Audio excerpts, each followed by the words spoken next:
بسم الله الرحمن الرحيم والتين والزيتون وطور سينين وهذا البلد الأمين لقد خلقنا الإنسان أحسن تقويم ثم رددناه أسفل سافلين إلا الذين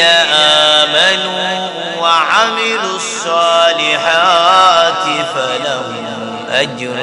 غير ممنون فما يكذبك بعد بالدين أليس الله بأحكم الحاكمين